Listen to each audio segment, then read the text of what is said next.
Okay, part two. We're up with part two. Yes, it is still beautiful, even though we can use some rain here in the Lehigh Valley. Creeks are kind of getting low. Mark Smith is graciously donating his time for the interview. I realize you're very busy. Now, in part one, we pretty much covered a lot about how the cutbacks in the arts, how the charter schools and the art schools are starting to pop up. Real, a lot. You see a lot of them, and it's because of a necessity. Now, when we were talking in the break, there's something else that you mentioned about the poverty and the parents wanting their children to feel safe in schools.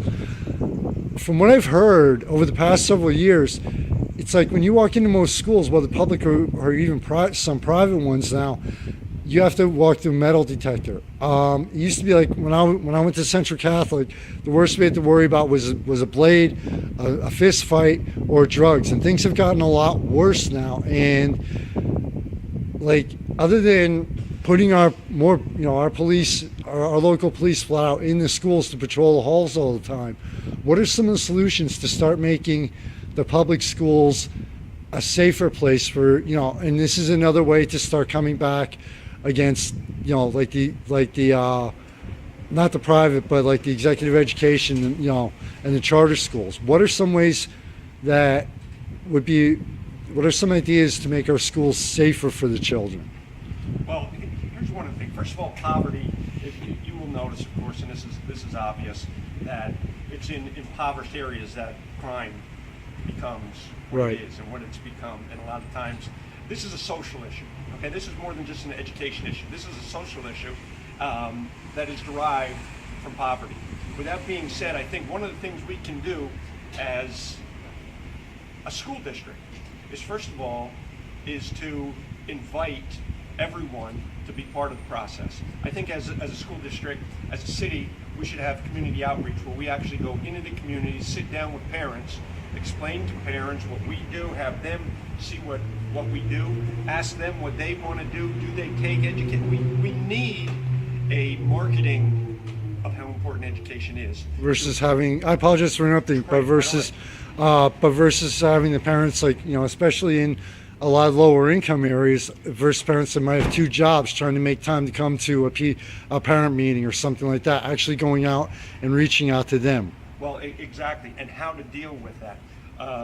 One of the big problems let's of course talk about the Allentown School District, is truancy and kids not being at school. This is a problem that extends from the family, and where education is important in that level. What we need to do is go into communities and explain, because there's no one out there arguing that education is a bad thing. Everybody understands that education is an important part of access to what our society offers.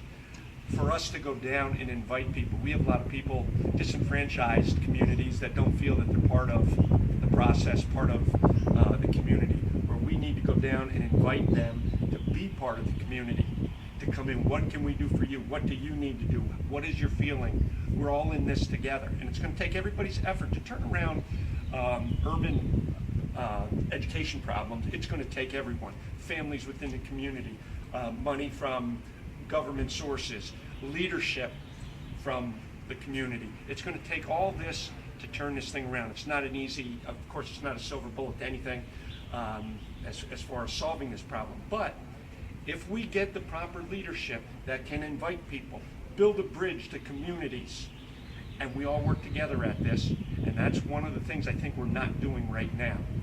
We need to have people involved, people that don't feel involved, people that are disenfranchised from this process. So one of my things is community outreach. I expect that if I am involved, to go into communities and sit and talk, not wait at some auditorium for them to come and take 3 minutes to express themselves. We need to be better at reaching out to disenfranchised people. Okay. Now, going along with that theory, basically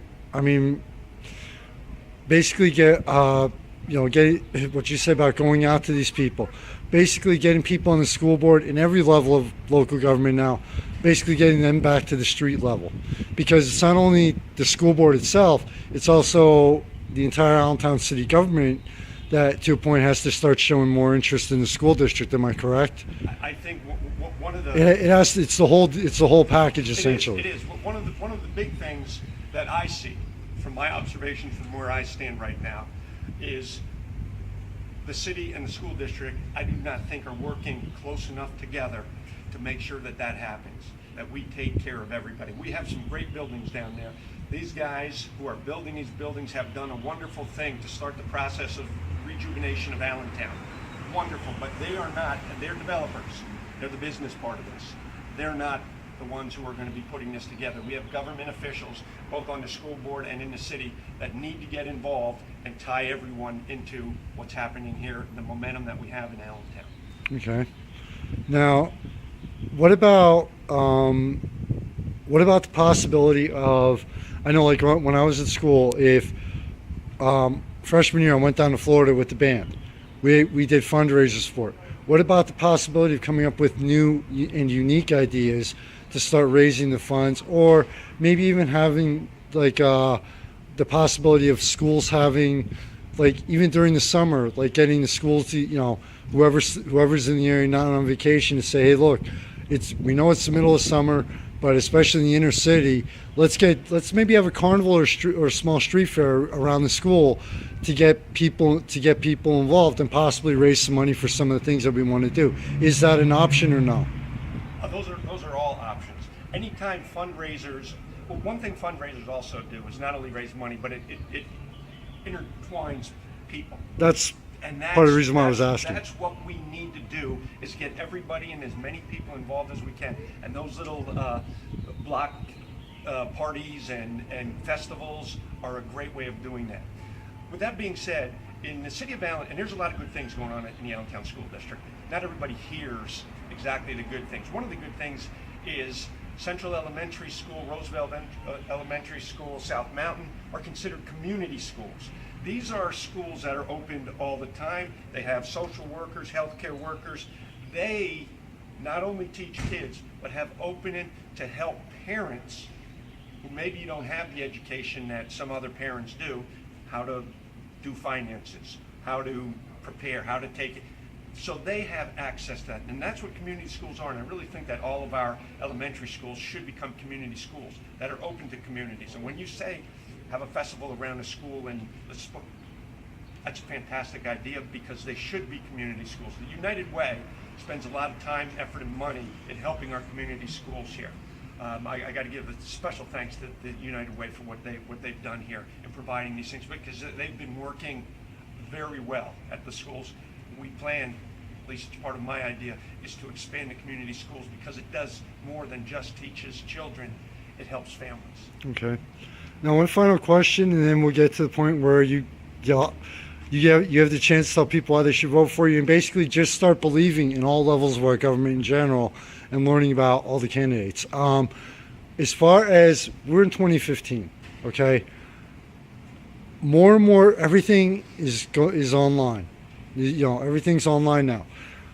I'm not familiar with the Allentown School District that much. I'm learning through the candidates, but as far as what level of technological interaction are they at, and as far as like, okay, you're still attending, say, William Allen High School, but you have the option to take some of your classes online now, because that's the point where the world is at now. What level, and do you see things like areas like that also evolving?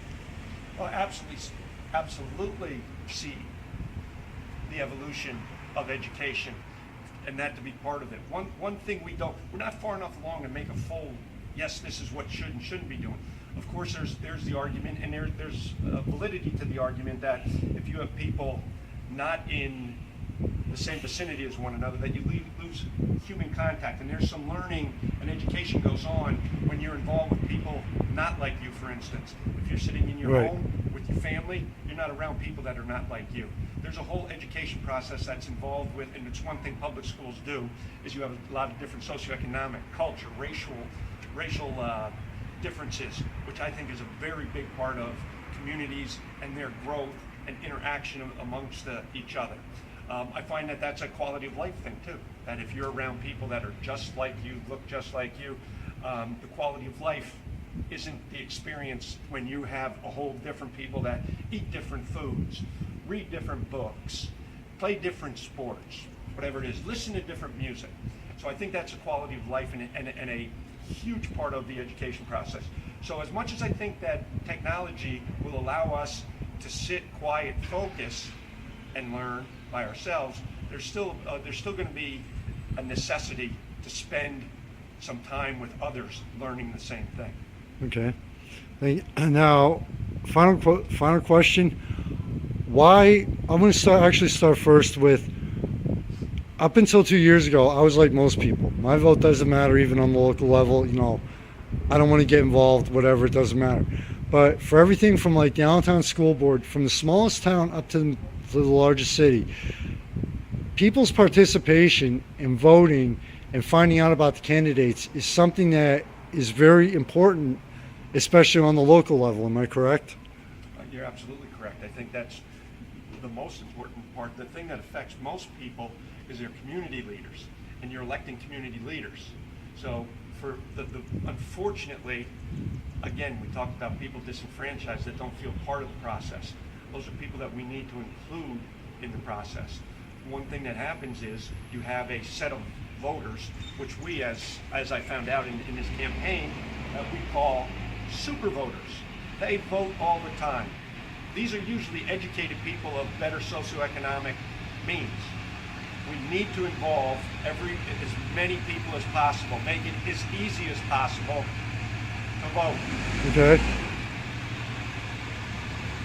Actually, we're going to stop for a couple. I just want to wait till this truck passes. I take it that's a truck you're waiting. Okay. Okay. Now, why should people vote for you?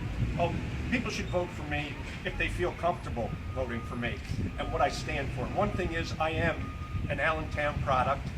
I've been part of this community. I went away to college. I came back and raised my children in this community.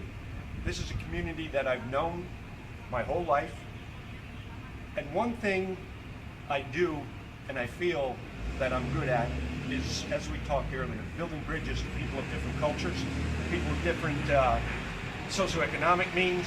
I feel that I can bring people together. That's one thing. Secondly, I've committed myself to this. I've coached basketball and lacrosse at Allen High School for 14 years. As not only being a product of it, I've already been part of the school district. And so you have the experience with the young adults. As I said, and that's what I bring as part of a bridge building.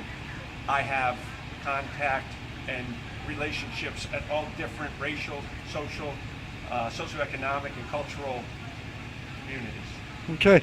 Well, thank you very much for your time. I realize you're very busy, and also it's too nice out here not to get out and enjoy it. But I really appreciate your time. I appreciate you taking the time and the work that you do for getting the message out to everybody, everybody's message, not just mine. So thank you. Thank you.